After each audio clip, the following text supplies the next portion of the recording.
Thank you, Mani, and happy to be here. I'm just going to put the pin on myself here. All right. Certainly a very warm welcome. Let's have a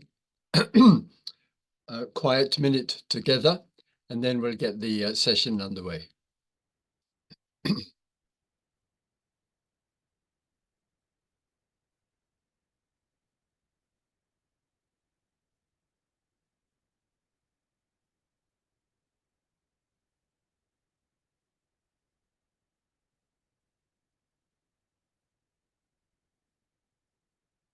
Big thank you to Mani for being the host this evening. Thank you to Sangha Live and the team who make these precious connections and gatherings possible.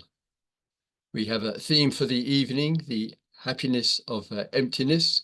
And as was mentioned by Mani, the session falls into three areas: a guided meditation, a talk, an opportunity for question and answers. The question and answers can either be in the spoken or in the chat column, with the request that in the chat column and is forms in the question in the early or in the beginning of it, that would be helpful.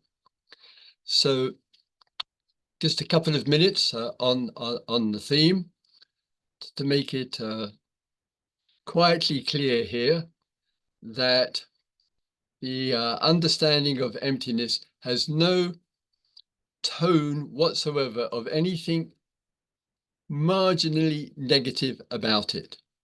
Sometimes in the English language, person may say, "Oh, my life feels empty." Emptiness has nothing to do with a state of mind such as the one just mentioned. It's a rather important, profound, I would say, understanding which is insightful, genuinely beneficial, and which is also freeing us up. And my endeavor this evening in the time with you is to point in that direction as much as possible. And as I mentioned when I posted some a description on my blog about it, that sometimes it's said in the tradition, please lend an ear. So my invitation to you all is to, in this case, lend two ears. But let's get underway. With the sitting posture, whether you're sitting in the chair, as I am, or on the stool, or kneeling posture, or whatever, the firm presence of the upright posture is genuinely valuable. This period of time, for around 25 minutes, is a meditation reflection.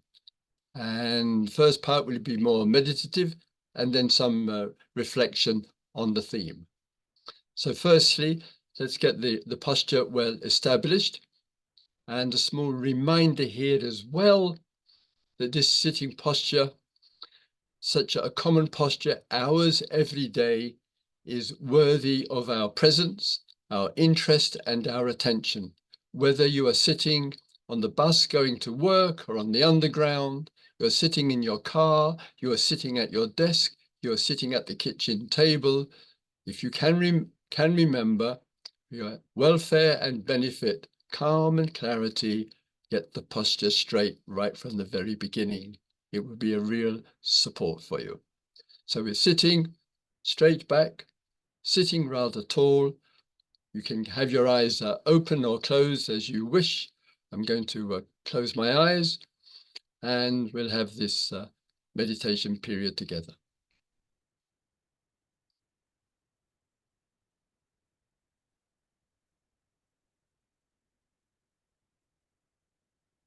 So we are sitting.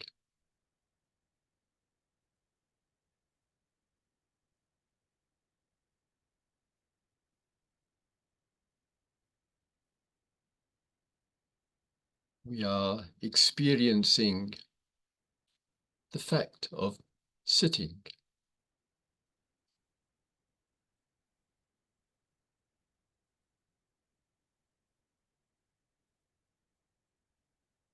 we can feel the form of the posture,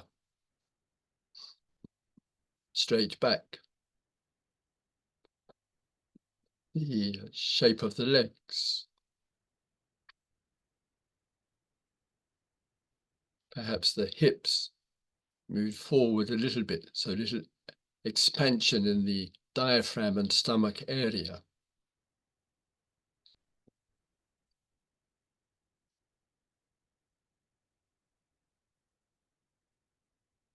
This is a contribution to energy,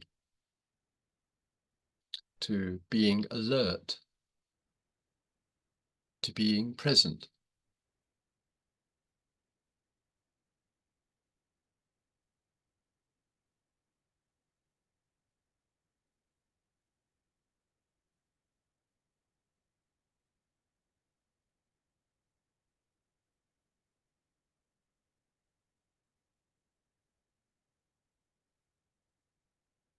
There is the voice of the speaker.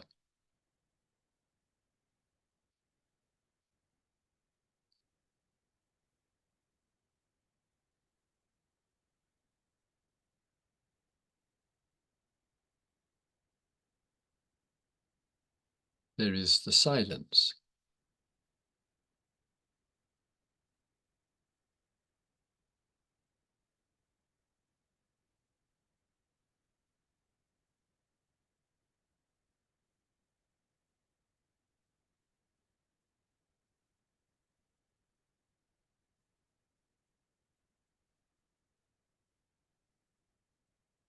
There is the bareness of our experience.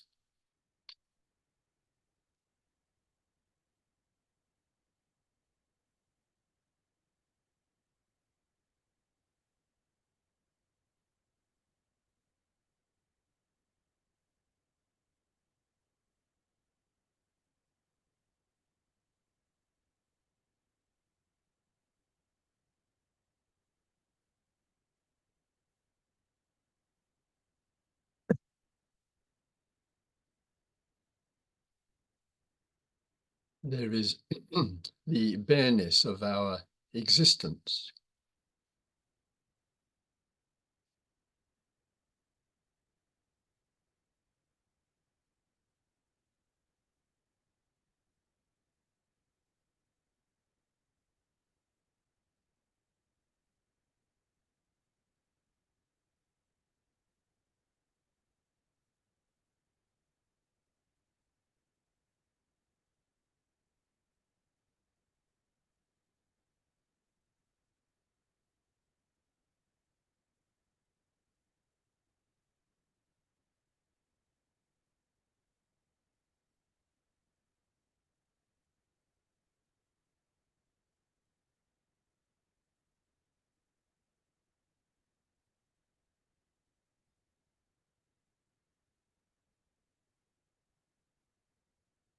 Right now in this bare experience,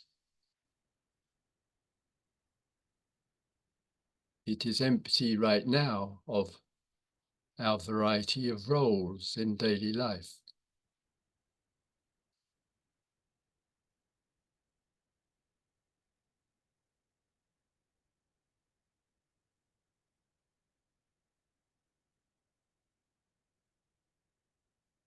The son, the daughter, the mother, the father, the student, the worker, the traveler, the unemployed,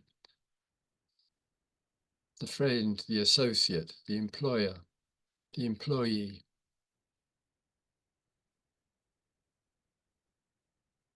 And the variety of other roles. Our socialized existence.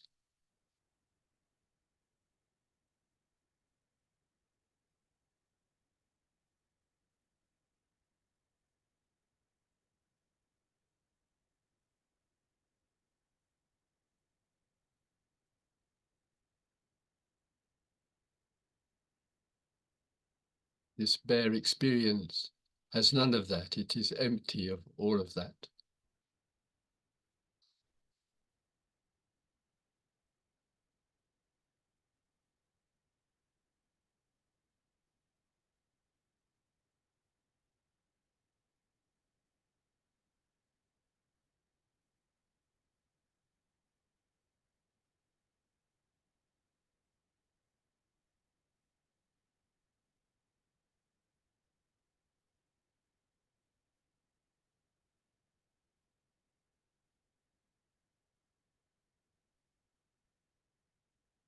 Right now, this spare experience is empty of identity with the aims of the nation state,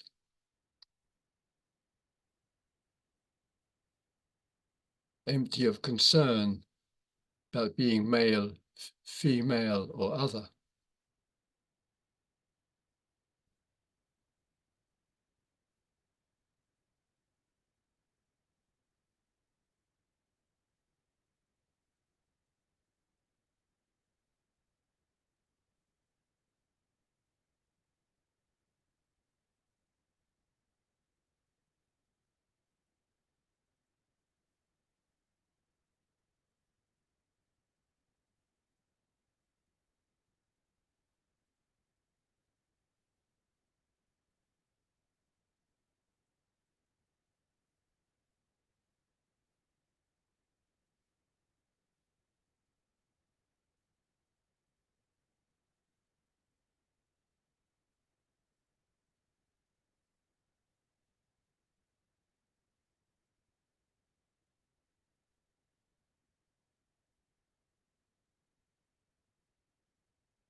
So our socialized mind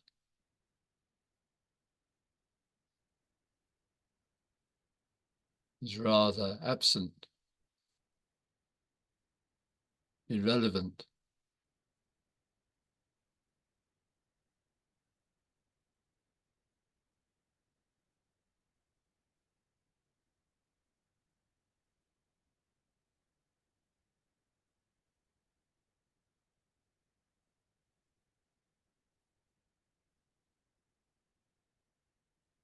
All the accumulated information and knowledge gathered in our history right now, this immediate experience is empty of all of that.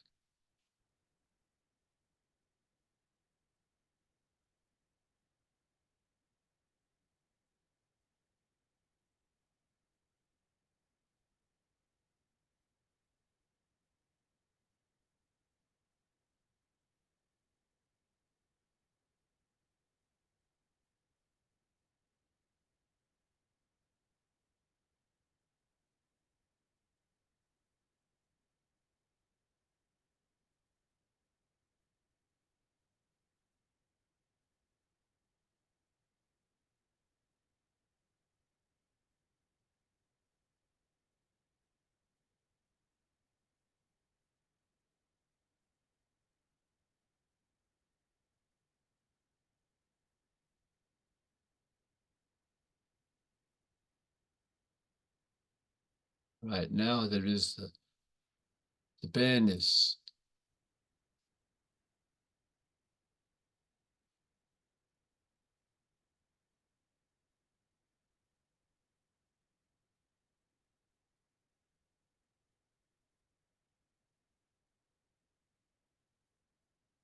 not indulging in all the historical experiences,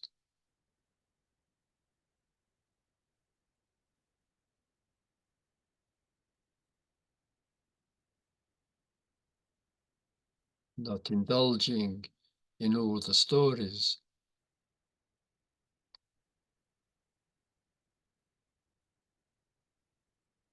This bare experience is empty of all of that too.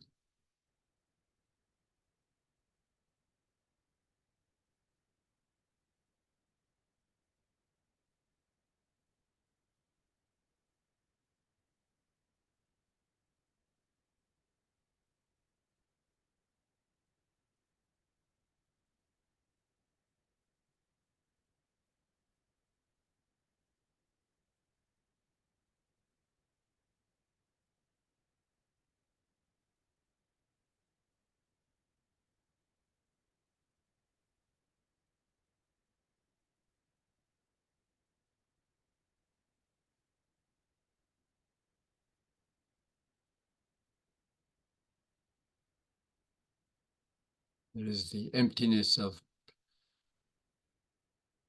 the future.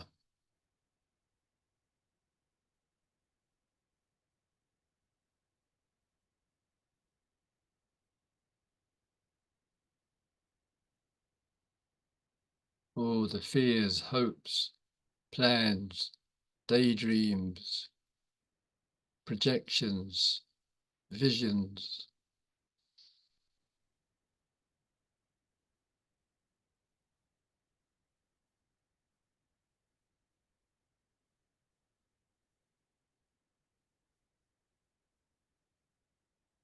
The immediacy is empty of all of that too.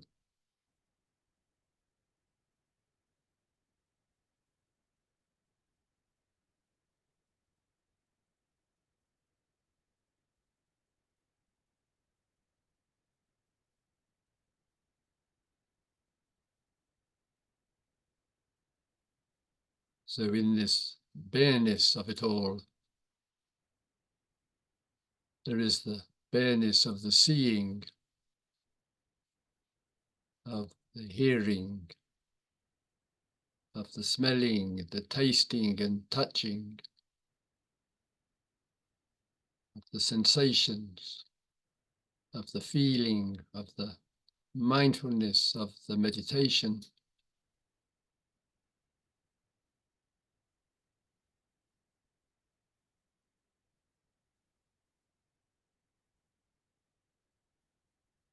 And all of this is changing as well.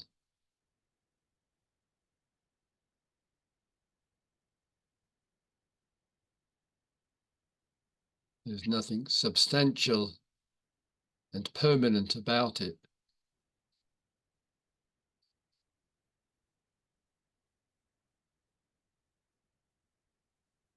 It is empty of lasting, empty of eternity, of continuity, of any kind of permanence.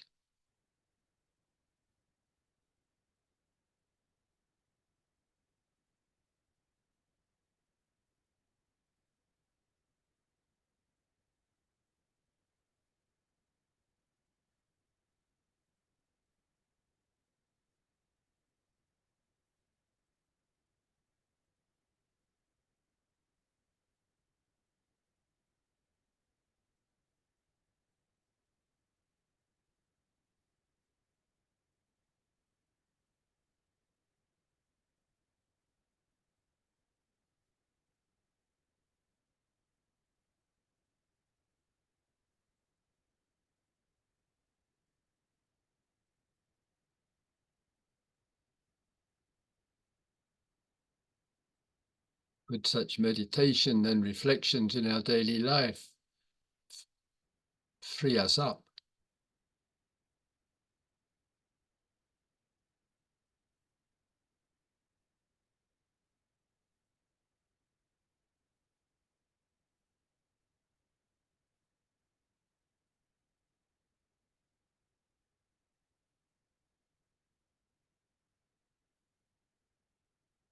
Offer fresh ways and insights into the field of the human experience.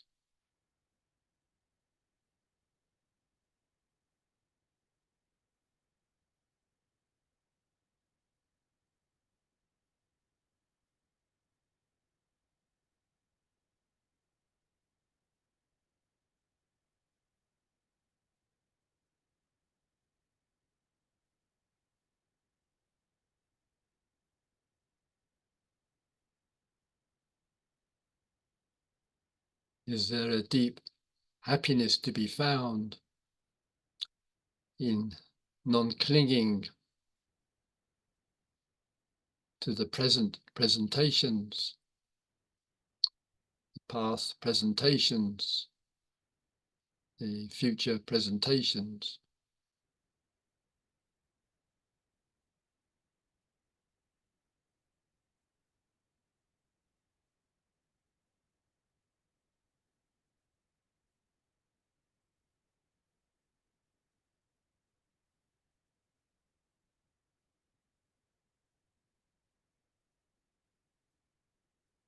a deep happiness, revealing the emptiness of clinging and holding on to.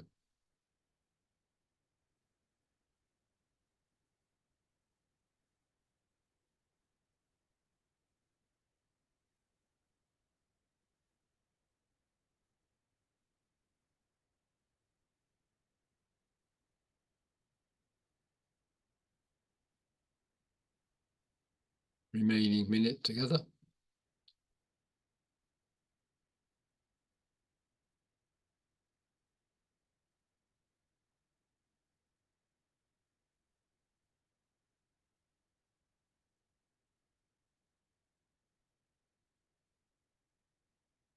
Okay, thank you for lending an ear or two.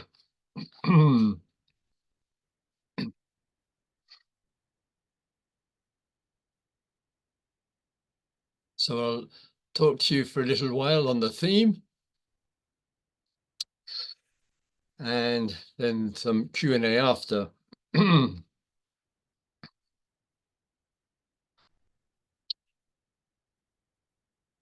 As the head confirms, I've been around a few years on this earth, more than most of you. And so far, I don't think I've met anybody who hasn't had some understanding of emptiness, though she, he, other may not actually use that kind of word. And what I've got in mind here as a example demonstration of this. Sometimes we've found ourselves in the course of our life undergoing some significant change in a healthy and beneficial and supportive way. Maybe, as an example, maybe we had a habit, whatever, all the usual, the alcohol, the smoking, or whatever, and countless others. And maybe, still staying with the tongue for a moment, we've had a change of our diet. We used to eat animal, birds, and fish, and we've stopped eating that. Or some kind of lifestyle, and much more. And perhaps gradually or unexpectedly, the wake up in the morning or whatever, it stopped. We are no longer in the spell of it. And we can put hand on heart, and we have the years of experience to confirm this. I'll never go back to that unhealthy habit, that problem, that difficulty. And one can say that to oneself and others. One knows one is never going to go back to that. In Dharma language, one has seen the emptiness of it. One has, so to speak, gone beyond, gone out of the reach of. And even if sometimes there's a little whisper, a little feeling tone inside the being, which one has a sense one might lean back into that old habit or pattern. One's got enough awareness and clarity to catch that quickly. One knows one is not going to go back. One has seen the emptiness of it. It could be a situation as well. Perhaps you've been invited to give a public talk. I read that for some people, public speaking is the most nervous activity to engage in, for some people, quite a lot of people actually. But you're invited to give a talk. And prior to the talk, you perhaps felt very agitated or nervous, maybe a sleepless night. we had those, what they call butterflies in the stomach, all those sensations or whatever. Even though you know the topic, you've prepared your talk well, you know exactly that which you wish to convey. You've given people the opportunity to ask you some questions there. And after the talk, you feel satisfied. You see areas might develop or whatever, but you feel satisfied, comfortable, quietly confident in your communication.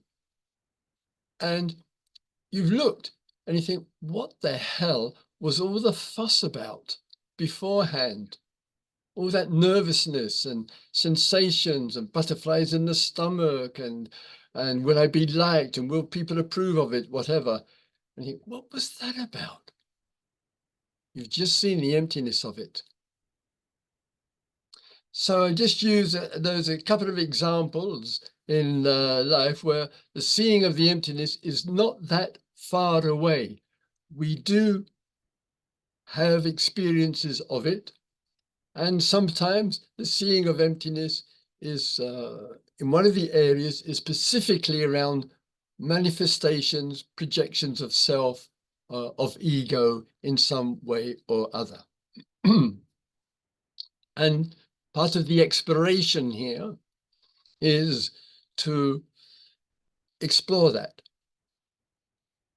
to recognize and acknowledge areas where you have already seen the emptiness of, so that can be quite inspiring and beneficial for you.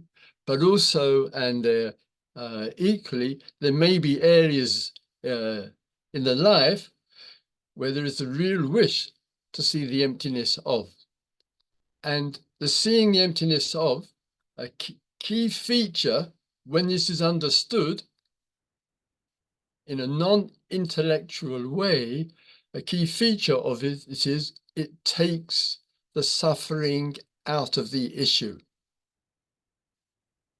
It is the confirmation of the realization of seeing the emptiness of something problematic, and you know it insofar as a problem, as an anxiety, a stress, or a worry, or a fear, or an anger, or whatever, depression or whatever.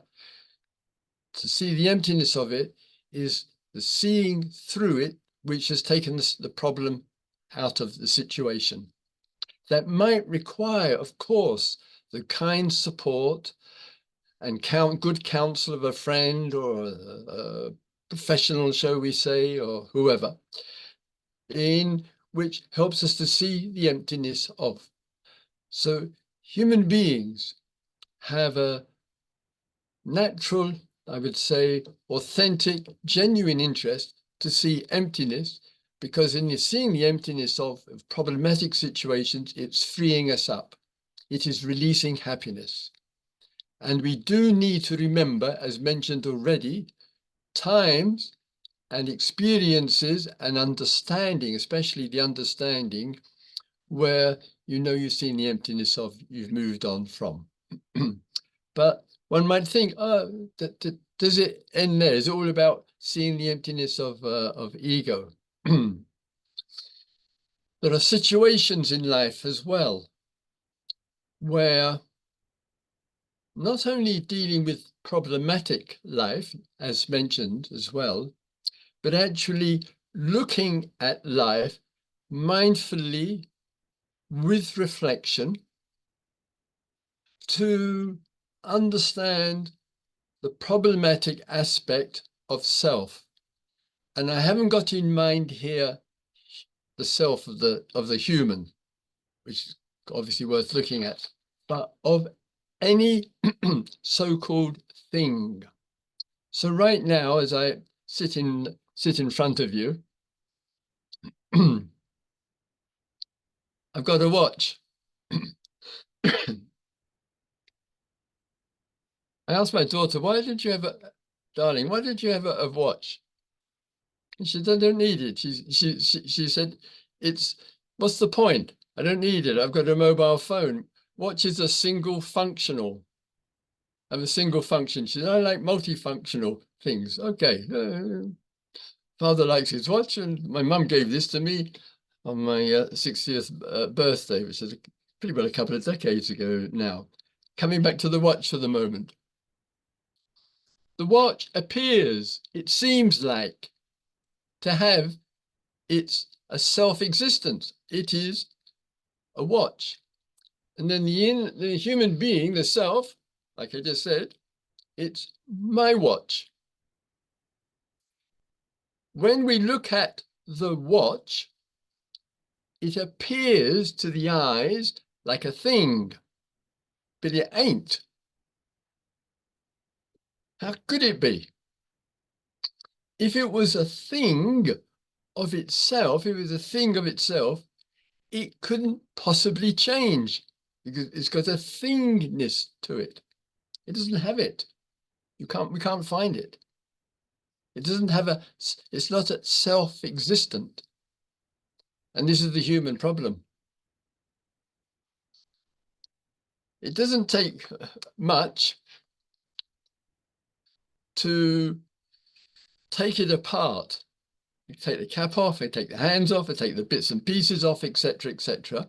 And suddenly that thingness called a watch is actually not a thingness, it's a multiplicity of items and activities, human and from the material world, which has brought it together. A multiplicity of events brought this together. And it doesn't take much for this watch, for one tiny little piece in this watch to malfunction, boom, useless. The numbers, it stays at the same number. It's stuck. It's no use. If it applies to a watch, which it does, it's obvious, it's simple, it applies everywhere to everything. Everything. Without exception. Everything which comes to our eyes, ears, nose, tongue, and touch. Every thought, every feeling, every state of mind, it has no self-existence. It causes and conditions bring it together, causes and conditions uphold it, causes and conditions take it apart. Nothing, not this world, not this mind state, not the deep, not the shallow, not all the events of the DNA, etc.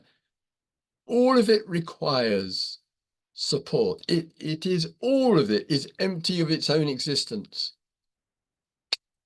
And when we forget this, we, in a way, commit the great sin, dare I use this religious word, the great sin of our species.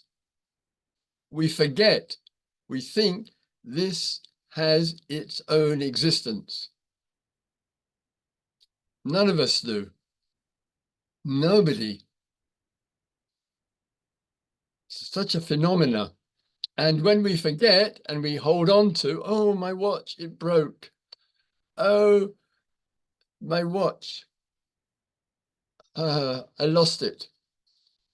And to give a small personal example as a comparison, some of us, you may be like me, keep perhaps 2 or 3 sets of our keys.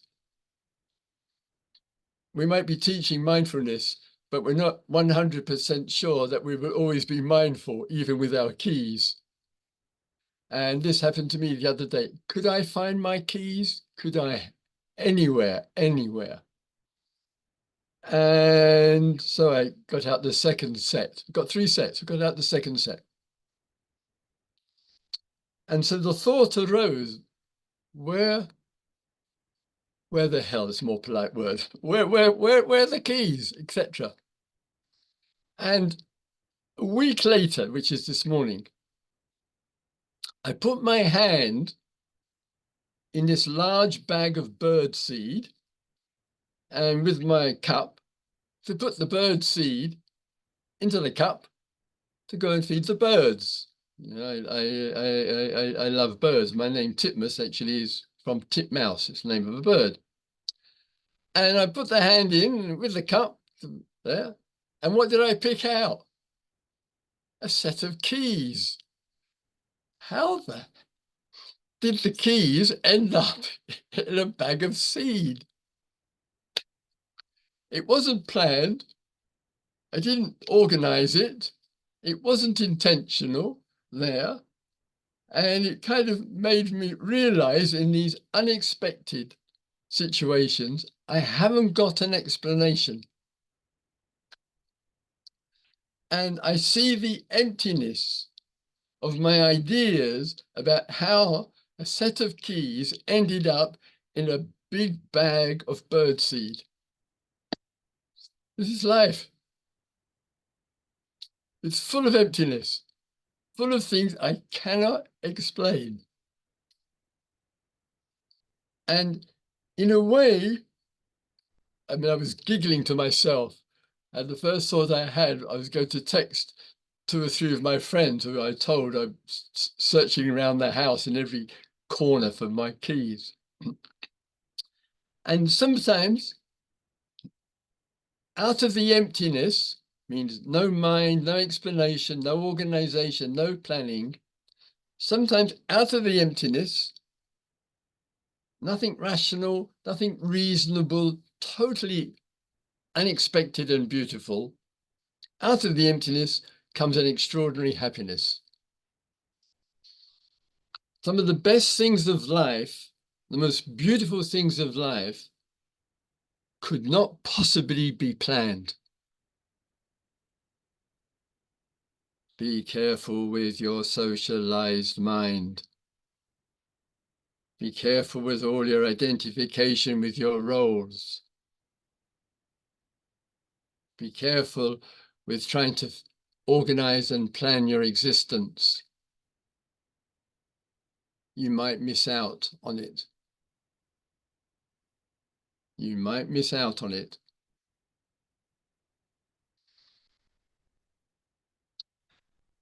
In the exploration of emptiness, of course, there is a place for our roles. I'm a servant of the Dharma, so I'm a servant. And I'm a father, and I'm a friend, and I'm a grandfather. I'm the guy who feeds the birds, and whatever it might be. And all of these roles that you and I have,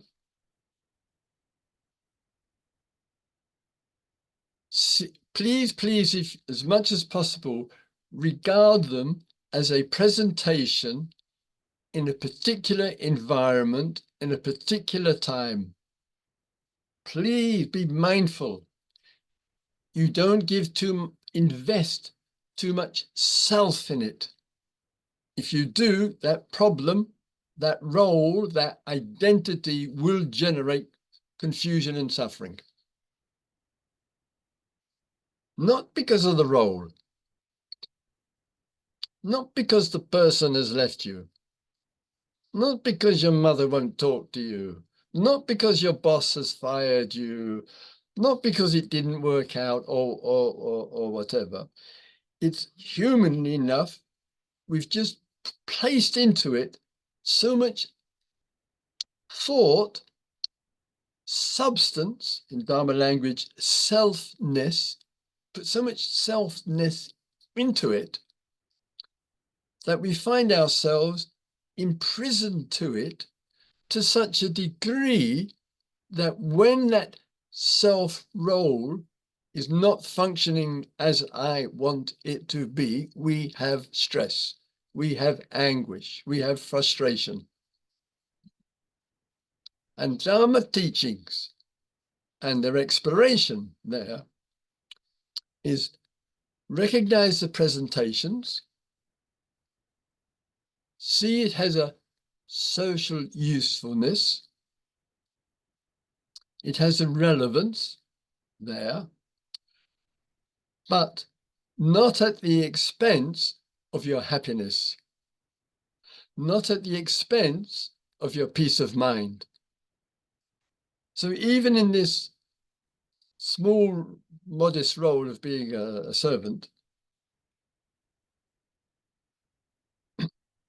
it requires the conditions out of this human being for it to be possible. In other words, it can't take place without the good presence of Vani. It can't take place without the screen. It can't take place without all the cooperation. And it can't take place without you.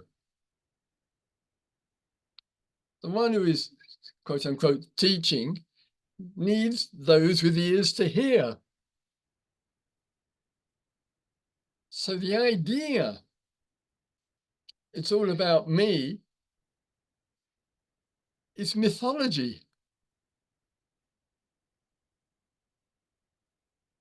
When it's all about me, that selfness that gets substantial, and we can't see outside of it. Wow. And when we can see, as we sometimes say, the bigger picture, it frees us up. What does it free up? It frees up happiness. We've got a much bigger sense of things. Sometimes in the spiritual world, there are a couple of areas here, because emptiness is a liberating movement, freeing us up. And there are 2 or 3 areas which I've probably referred to, I have referred to, in fact, when given the opportunity with Sangha Live, in the spiritual areas where we need to take some care. One is giving too much substance to the here and now. Sometimes a transcendent substance to it. It doesn't have it. You know, it's precious and it's important and it's lovely to be connected with and so on and so forth. Yes, yes, yes, yes. But to give it a very unique and special place, that's a step too far. That is giving selfness, substance to what's called the now or the here and now. It doesn't have it. Look at the changes that are going on. My builder who come to do some maintenance on the house, he's a meditator, and he said, and the first thing he said to me, he said to me, houses, like everything else, he said to me, are on the move all the time. Okay, yes, exactly. And having lived in this house for 40 years, it's on the move all the time. It's a bit expensive that it's on the move all the time, but it's a confirmation. It's changing. It's a confirmation. It's not, nothing is worth holding and clinging on to. It's a confirmation there that the here and now, yes, it's precious and valuable, but my goodness me, what's outside the here and now is also. You and I, we need to reflect on our past, our history. You and I need to have some vision and something creative and some purpose in life, engaged with the future. Because the here and now has a relationship to yesterday and yesteryear and the future. It's not some independent self-existence. This is just one of these peculiar ideas that do the rounds. And it's just a sideways step here to give a little extra authority to this. The Buddha, and I'm a Buddha Walla, work for the Buddha, so to speak. 10,000 discourses. It's a blur, the screen, but behind me are all the books. Not once, not once, do you find in 10,000 discourses exploring the human experience are the words to be found here and now. It's a freestyle translation of dite dharme, which means the way we view things, the way we view past, present, and future.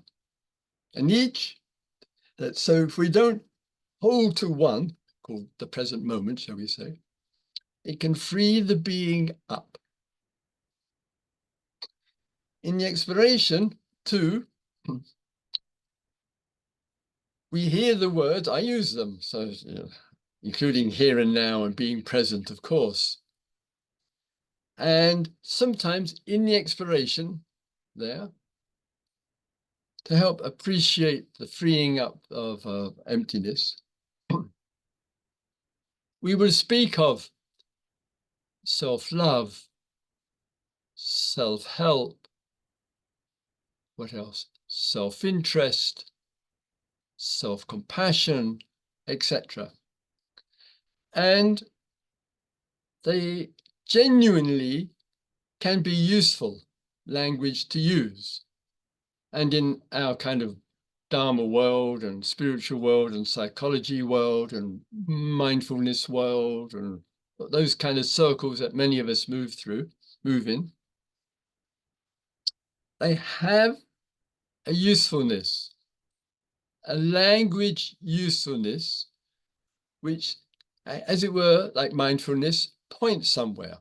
Oh, self-compassion, self-love, working on myself there, being mindful, being in the present moment.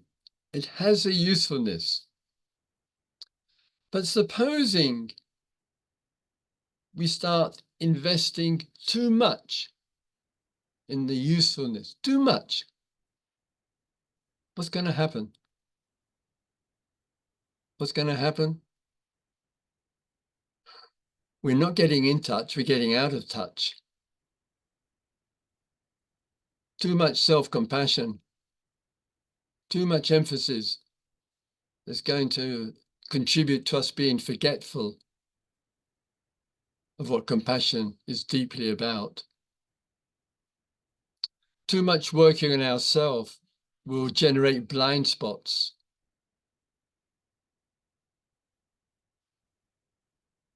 So we can use the language of self, but any exaggeration of the application is going to generate a blind spot. And similarly, from the outer to the inner, remember, it was emptiness is to release something deep and beautiful. If we're too much on the outer, maybe doing noble work, genuine acts of sacrifice, providing a real service for others. And if the attention is going too much in that direction, you might be receiving lots of plaudits from others. Oh, what wonderful work. You're just amazing, whatever it might do. It won't help you. It's a short feel-good factor. Where is the neglect? And it's not that, pardon me, we switch, but it's learning to see the dynamic in which we're neither holding on to self. I can't do anything for anybody until I've sorted my life out. Whoa, whoa, whoa, hang on a minute. Or I only feel good if I'm doing things for other people. Hang on a minute. All of that is generating the blind spots. And so the self of the other or myself get an exaggerated importance, and the teachings are to be clear as possible about the emptiness of clinging, of holding on to, which might be called the here and now. It might be called the past. It might be called myself. It might be called other. And in our exploration to free up the being, we acknowledge our roles, we recognize the importance of love, we're careful about any kind of clinging whatsoever, and seeing the emptiness, and we need the reminder as well as the final point. And the reminder here being, please remember, you have experiences in your life where change has come. You're not going back to that which was old. You're clear about that. You've got years of knowing that. Please remember that, because you've seen the emptiness of that old problematic issue. Therefore, you do know about seeing the emptiness. It's not far removed. And that same principle is, just as you can experience happiness and not going back to, you can be touched with the same happiness in what's your relationship to yourself, relationship so-called, relationship to the other, so-called, relationship to the future, so-called. Happiness is and love and friendship and ease with existence, and wisdom is the natural outcome of the understanding of emptiness. It makes everything, emptiness makes everything possible. Thank you for lending an ear, or 2 ears, as you wish. All right, we'll have a quiet minute. Then I'm going to speak a couple of minutes about the dana, the donations, and question and answer with you via the spoken or the chat.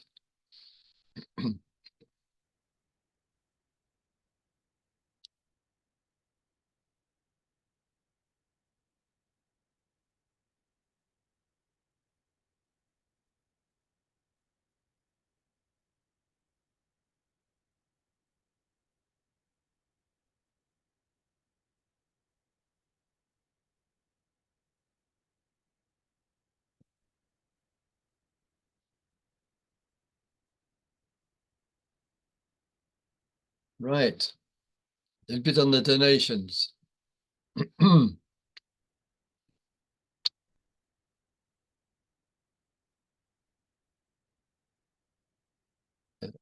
It's genuinely a loving and kind gesture of Sangha Live and the team to make it possible for us, just stepping off the cushion here a minute, making it possible for us to spend this time together. And with these sessions, the Sunday evening sessions, some time is kept for 2 or 3 minutes there. And with that, the expressions of the support, the donations, called dana in the Buddhist tradition, in a very practical and direct way, really give support to the daily life. And there's a certain rather lovely principle which goes with it.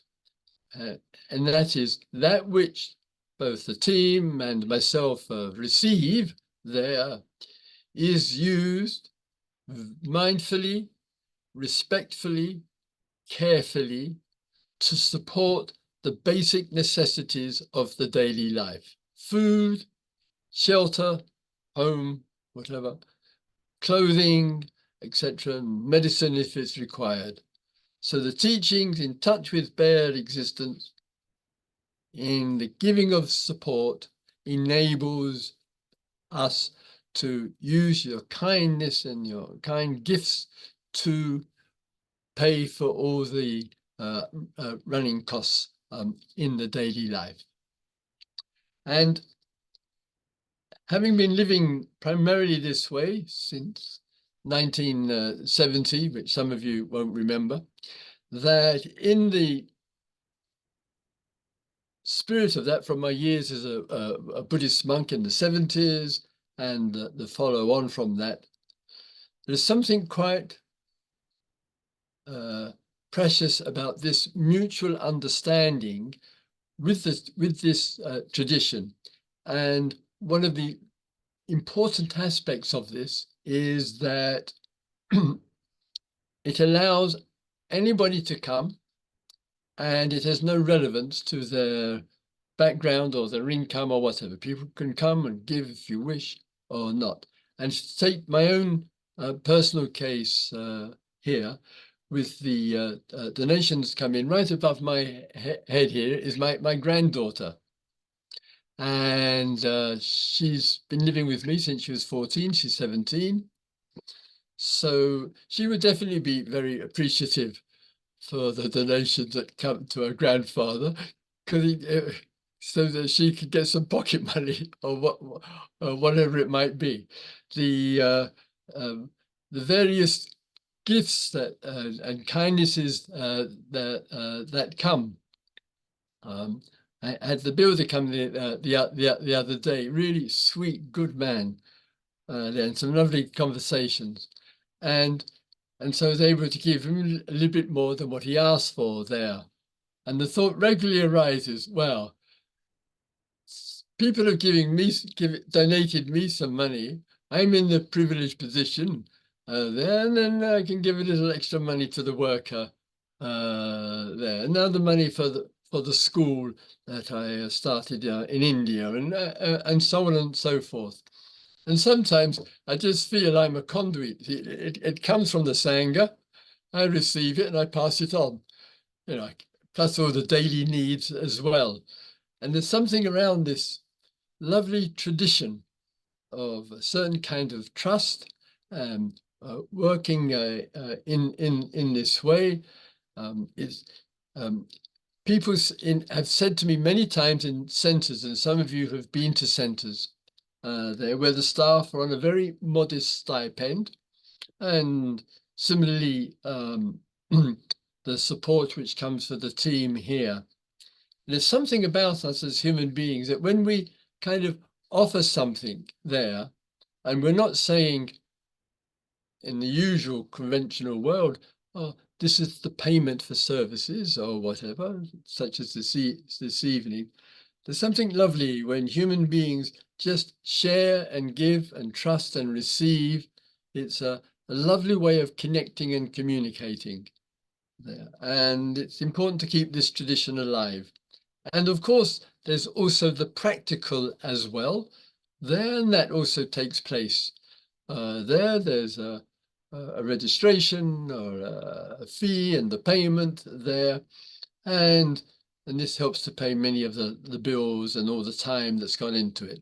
And I think both means are really worthwhile, very, very workable, and it's a regular discussion. So a very big thank you from me, very big thank you from my family, a big thank you from my granddaughter upstairs, and from and for the workers that come and others as well, and to the coffee shop. Thank you, thank you.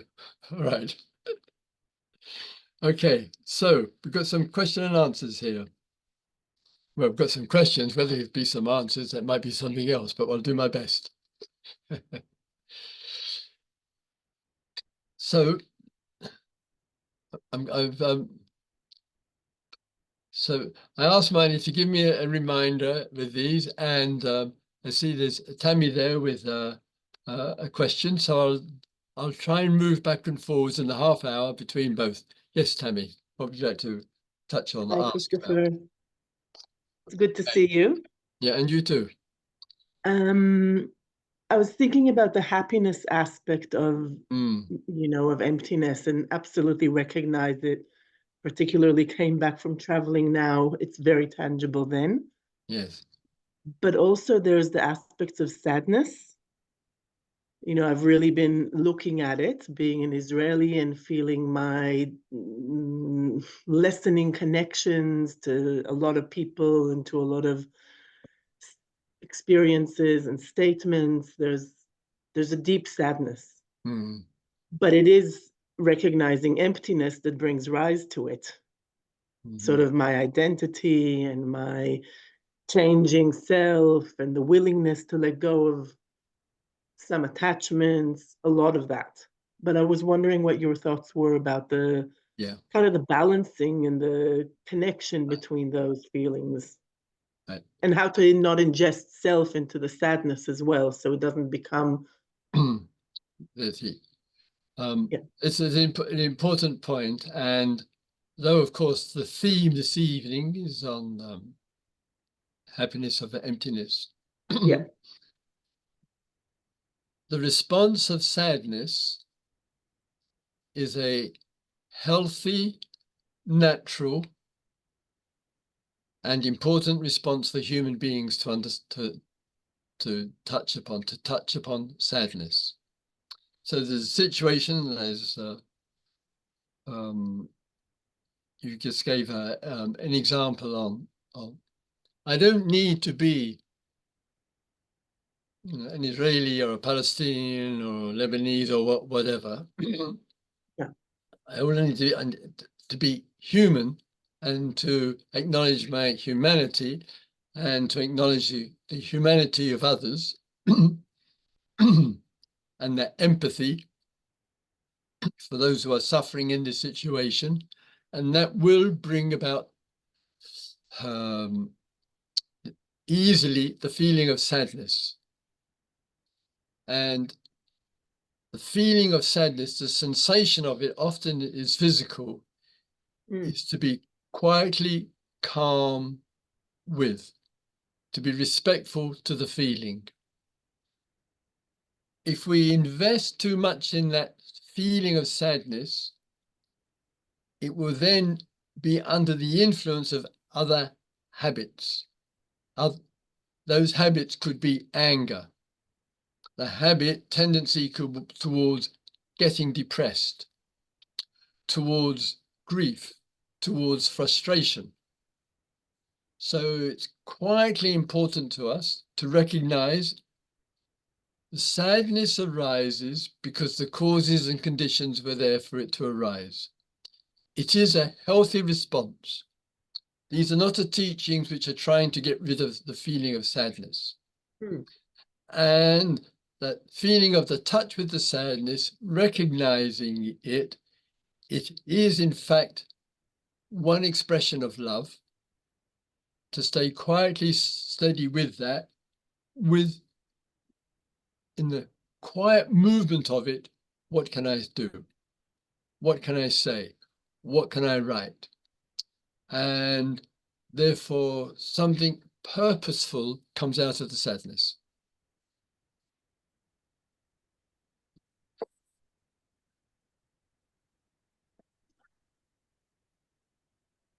So I'll take a question from here, and then I'll go back to you. Yesterday, I have read the wise statement from Tenzing Palmo. As the one giving, we should be grateful to the person who is receiving, allowing us to practice our generosity and skills of giving. Nice. A good reminder from one of the much loved teachers, that when we give, let's have the capacity as well as to be able to receive. And a small example of this, I was giving a retreat in a center in the US. At the end of the retreat, two or three of the teachers and a couple of staff were there right to the very end.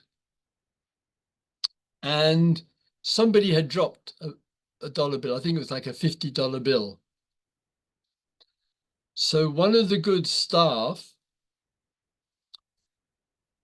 found it and said, "Oh, I'll put it in the dana box there." And one of the teachers said, "Oh, no, no, keep it." And I responded, "The beautiful gesture of one of the staff to give, not to keep the $50 bill, but to give is beautiful. But in order for that person with that beautiful gesture to give, there's got to be somebody to receive." And this person on the staff smiled, and the $50 bill went into the dana box. To give is to be able to receive. Some people are very good at giving, not so easy for them to receive. We've got to be fluid both ways. All right. And then Gabby has a question. Yes, I'm working the technological thing. Okay, here I am. Hi, good morning. Thank you for the practice today. I have a question around if emptiness is kind of like the same as nothingness and becoming nobody or becoming empty. Is that similar to nothingness? No relationship. So this is a little bit there. It's not about becoming nobody. It's not about becoming whatever passive. It's not about nothingness. It's a little difficulty with the language. And if I may just sideways step for a moment, the very concept itself, for some of us, has a relevance. It's a useful one. But honestly, in terms of liberation and in terms of love, it isn't necessary to have any kind of understanding of emptiness. It's a useful resource there. And we do not want to be in the trap, which can happen, of society telling us to become somebody with all the problems that go with it. And then sometimes in the spiritual Buddhist world, to become nobody. So one has wanting to become, and the other has the tone of rejection. Between trying to be somebody and trying to be nobody, there's got to be some kind of middle ground. And that middle ground, in a way, shows to us all this desire to become somebody, and which will end up in death anyway. What's the point? What's the point of trying to be somebody, etc.? But what's the point of having a view about ourselves? Oh, I'm nobody. I've done nothing. I've wasted my life. Oh, I'm just a nobody. Oh, I know some teachings which really support that. No.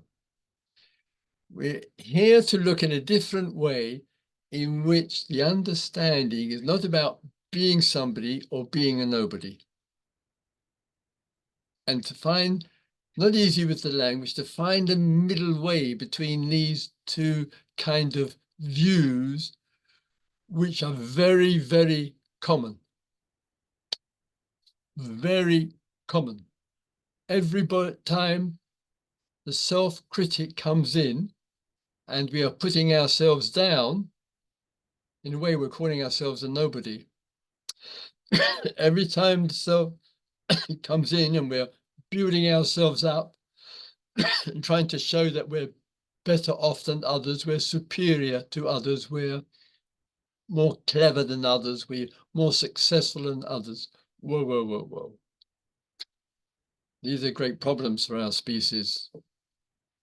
Trying to be somebody or calling ourselves a nobody. Got to find a middle ground between these two. Okay, thanks, Gabby. Thanks for the question. It's a good one. All right, so I'll just come to the question. Let me have a sip.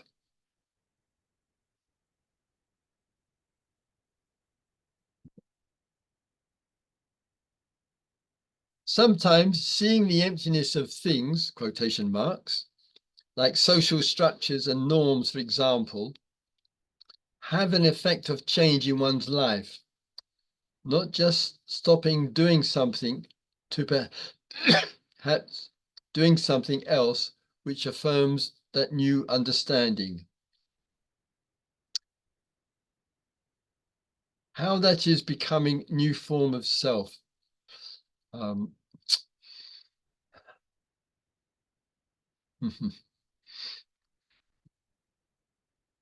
Not necessarily. So there may be areas in your life, in our life, where we have a sense of significant changes required. It may have, maybe because of ethical value, the ethics, because of values, because of exploitation and abuse, simply because it's not working. And we look at that social structure, that system, that formation, political, social, economic, personal, daily life. We look at it. And in the recognition that some change is needed, we cooperate with others. And in that cooperation with others, it might bring about significant change. It is not to establish, like getting rid of one formation, one self, and then introduce another. Not like that. Change has to evolve. If we keep identifying with what it evolved into, we will get stuck. Look at our political system.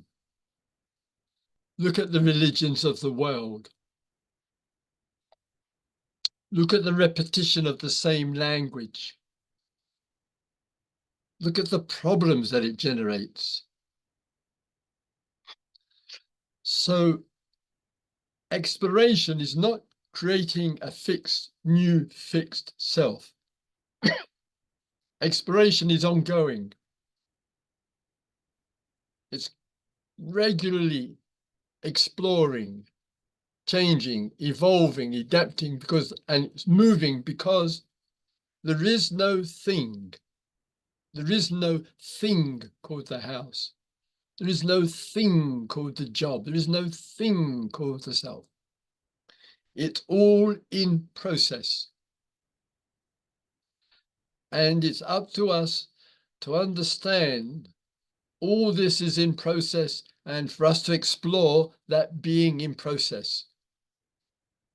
And if we explore that, there is great freedom.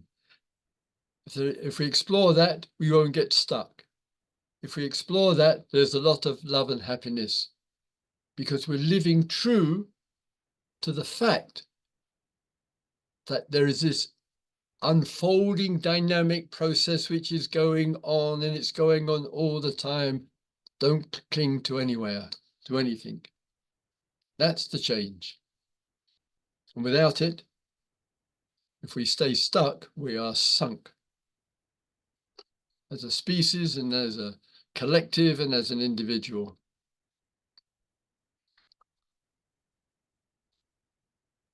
Yes. I'll look at another.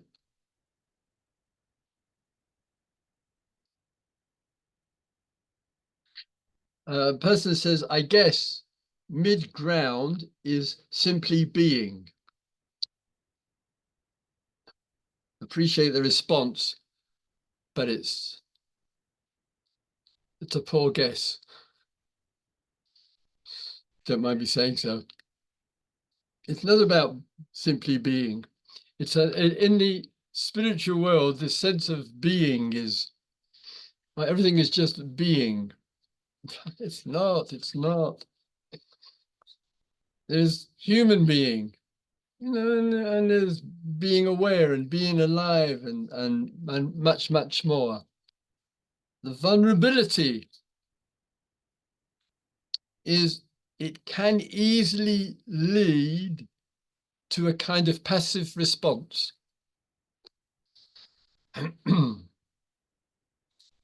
There is the genuine sense of being, and it's worthwhile meditating on it. Being aware, being still, meditating, the silence, the presence.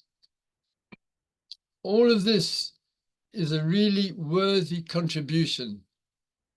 Do we have a sense of being in our life? But too much is the vulnerability that it becomes a kind of seen as some kind of answer. Oh, just be, just being, simply being.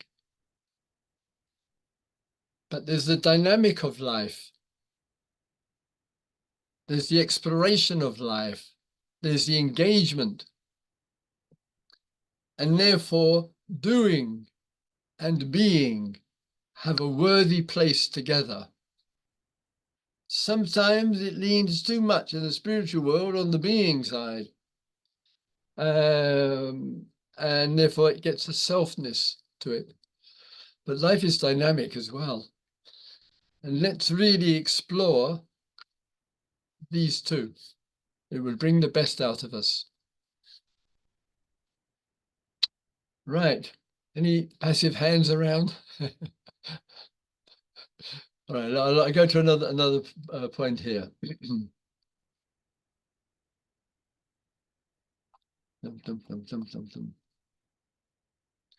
The question is emptiness an experience one can have? No. So no, it's like qualification here.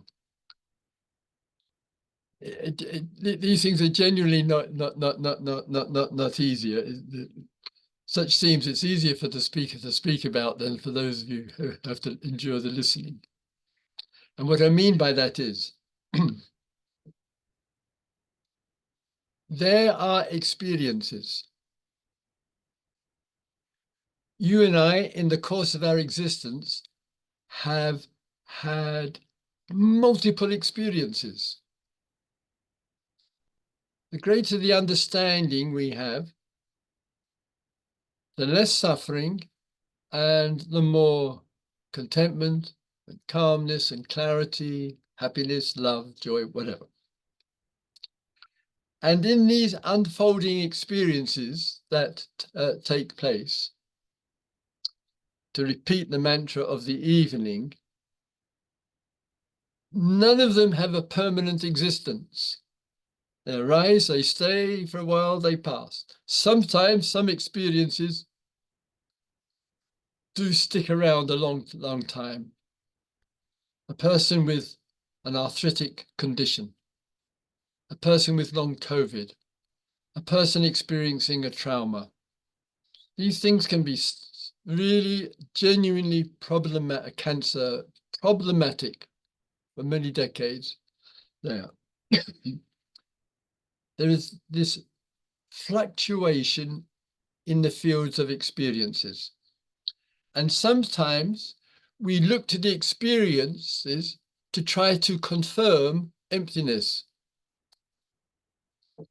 We look to a specific one.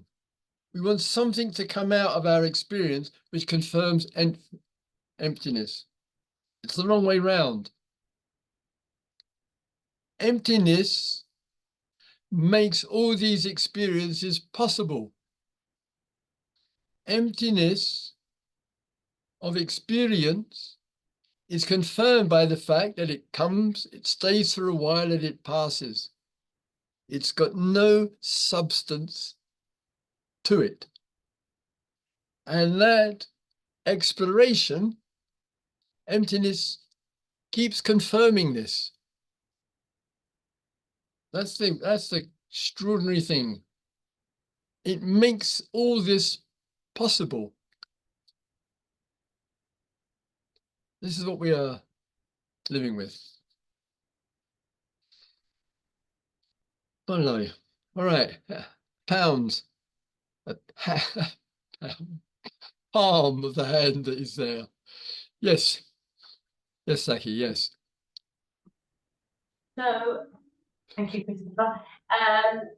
So say for instance, somebody notices that you built up these identities in this context and starts to see that a change in context would be good to allow the identities to leave or move or change. So as you say, it's like you're exploring the being in process. Yes. In that process, say if you are physically leaving a context to go to a different context, live in a different place, for example, in a different kind of environment that you feel might be more beneficial, there's going to be a period of transition as those identities kind of fall away. You know that you're going to, and I'm anticipating some kind of a fear reaction, or a, you know, say if you're a mother or a teacher, or you've got some kind of role in that, and in order to transition and let those things fall away, there's a fear that what is there left, and you're going to cling then to a new identity. But no. You know, so any advice about that in that transition, if a fear comes, if exactly. A fear come up wanting you to cling on to it, you know. A good point. So we might find ourselves in a period of life where the deep voice inside of us says, I need to move on from. And that may be giving up an identity. There may be others around who are more, shall we say, conservative with the voice, and will say, oh, why are you giving this up? Why are you letting go? Why are you in this transition? And want us to hold on to our past. But there are sometimes the deep inner voice. When we start to initiate a change, a moving and the transition from one thing to another, the probability will be that there will be some fear.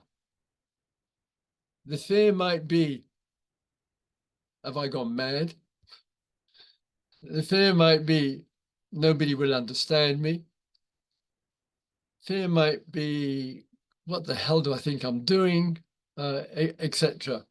And all these are kind of socialized, personal voices, as well as the voices of others.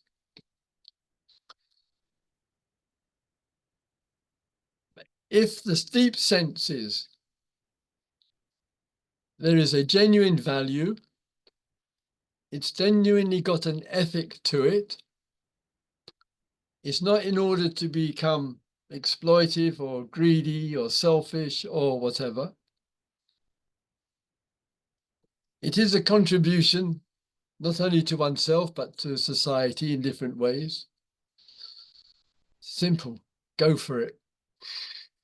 Just go for it. And sometimes we can't understand why we do things ourselves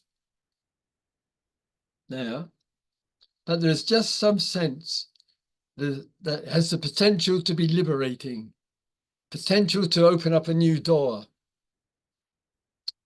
And there's something precious about human beings taking steps. And one of my comments is a little mildly judgmental, but you get the point. If your parents keep telling you you shouldn't do this, you know you're on the right track.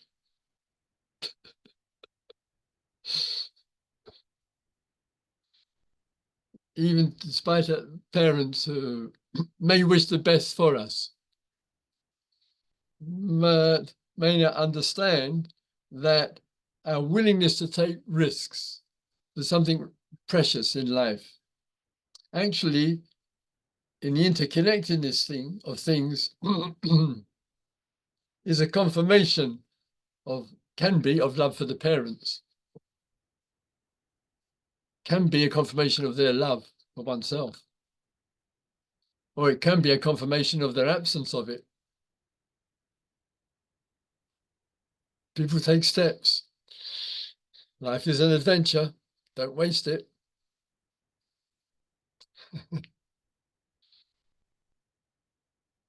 Oh, I've gone on my 8:30 mark. Marnie, she's been very sweet, hasn't said anything. All right, so we're just coming to the end, and we're all used to a little bit of advertising, so I'm going to engage in 2 minutes of advertising here with as minimal self-interest as possible when I express it.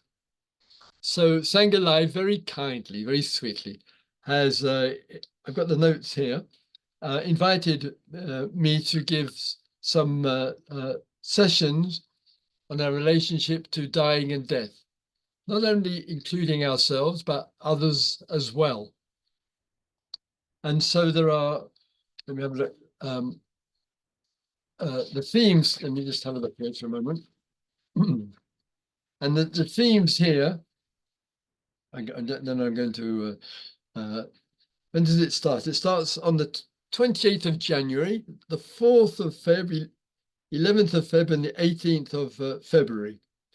And the exploration of this aging, dying, and death process, but also including our relationship to others who are dying or have died, and our responses to that. And what is the difference between sadness and grief and despair?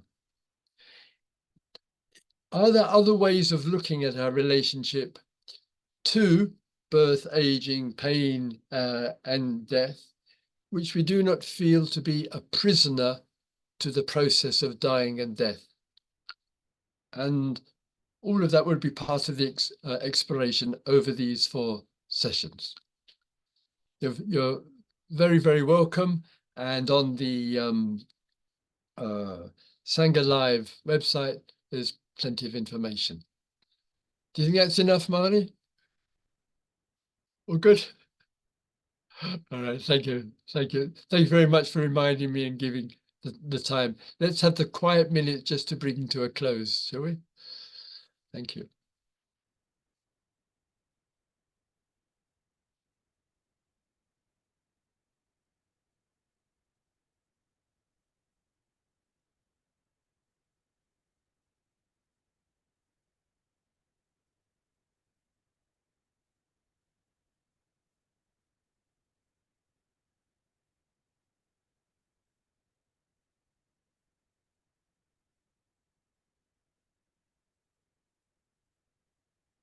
May all beings live with love. May all beings be touched with deep happiness.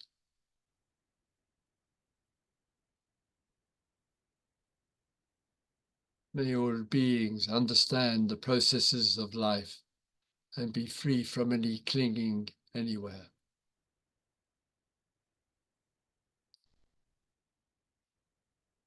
Thank you very much to you, each and every one of you, for making the time.